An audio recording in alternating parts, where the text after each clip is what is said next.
1992 nang simulang mag-operate ang car assembly plant na ito na siyang itinuturing na pinakamalaking car manufacturing plant sa labas ng Malaysia. Matatandaang ito ay isa sa mga pinakamalaking automotive firm na base sa bansang Malaysia na kung saan ipinagmamalaki nga nila na 94,300 units ang kanilang naibenta sa kanilang bansa noong 1993 na siyang nagbunsod ng kanilang expansion dito sa Pilipinas. Tinatayang 27 ektaryang lupain ang lawak ng kinatitirikan ng plantang ito at ayon sa ating source, umabot sa 2.2 billion pesos ang kabuuang halaga sa pagpapatayo nito. Ang pagpapatayo ng planta ay produkto rin ng ASEAN Industrial Joint Venture Program na gobyerno sa panahon ni dating Pangulong Fidel Ramos sa pag-asang magdudulot ito ng mass job opportunities na siyang lilikha ng 20 kotse kada araw sa oras ng pagsisimula ng commercial production nito. Subalit, dahil sa lumalaking kompetisyon sa merkado,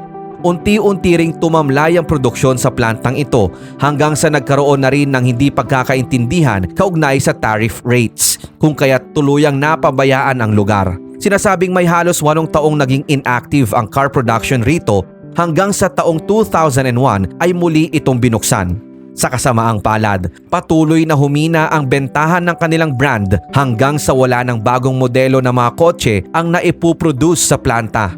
At ito na nga ang kinahinatnan.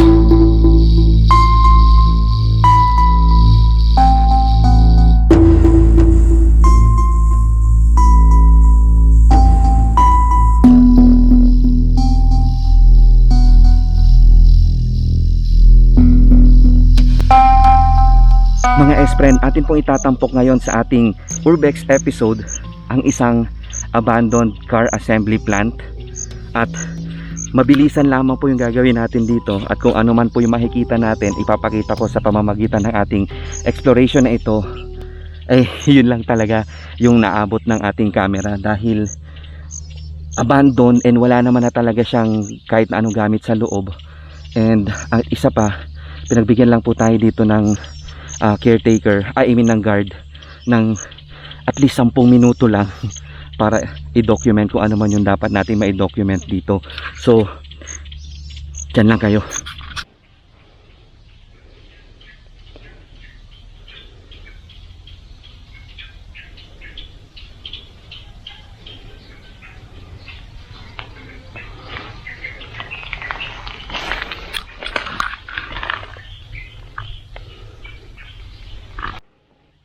Okay, so ito yung isa sa mga bahagi ng planta.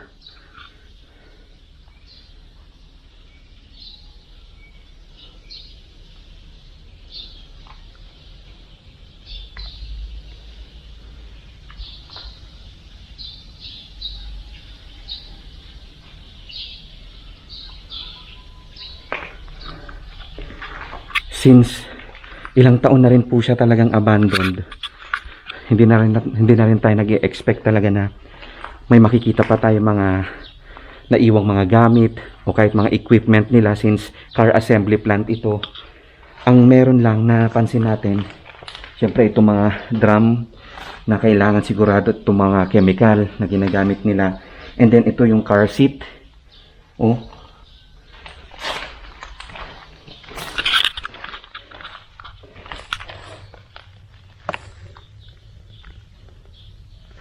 Look, it's January 8, 2006.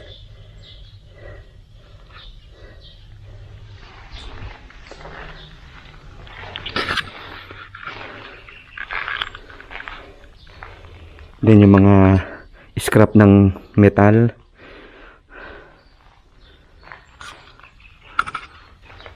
Then wala akong idea sa mga bahagi ng isang car plant or car assembly plant, pero ayun, merong isang ano yun, generator or ano ba yun, ewan ko kung anong machine yun. Sayang.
Ginagalaw ko lang.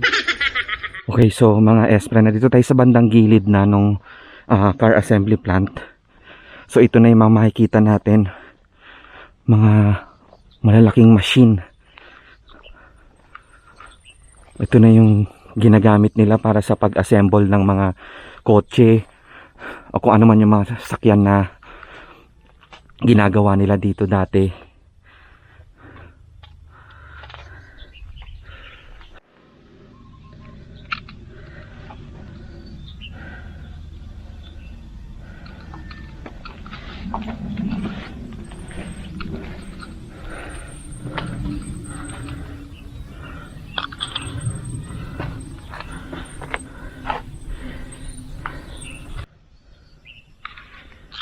So andito na sa gilid po nung planta, nung assembly plant, yung mga kagamitan. So technically talaga wala na tayo makikita doon sa loob dahil halos lahat inilabas na nila. And ito rin yung isa sa mga magpapatunay, mga S-friend, na talagang worn out na yung mga kagamitan at malabo na talagang mabuhay itong car assembly plant. O mai-revive, ibig ko sabihin, para sa mga pilosopo. So nandito lahat. Tao po. Hello. Hindi ba ito yung dun sa ano?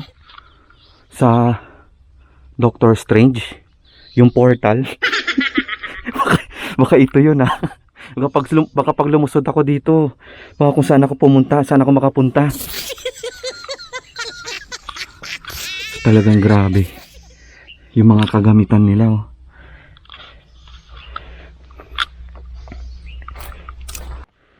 Alam niyo yung nagpakahirap tayo sa likuran, tapos nandito lang pala yung entrance niya.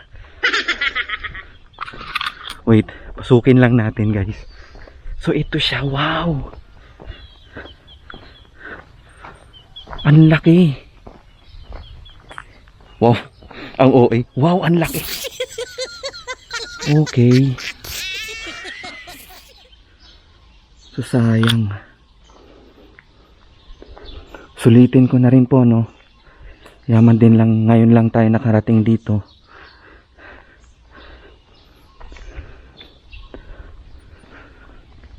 So wala na talaga, guys. Mula sa mga bintana, oh. Yung mga lumot na. Tapos nagsibagsakan na yung mga, ayan, may mga nabasag na salamin na galing sa bintana, to sigurado. Din nagsibagsakan na yung mga galing sa kisame at saka sa bubungan niya. Fudge.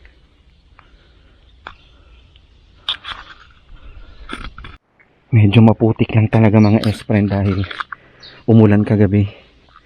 So ito puro mga drum na ng mga chemical dito.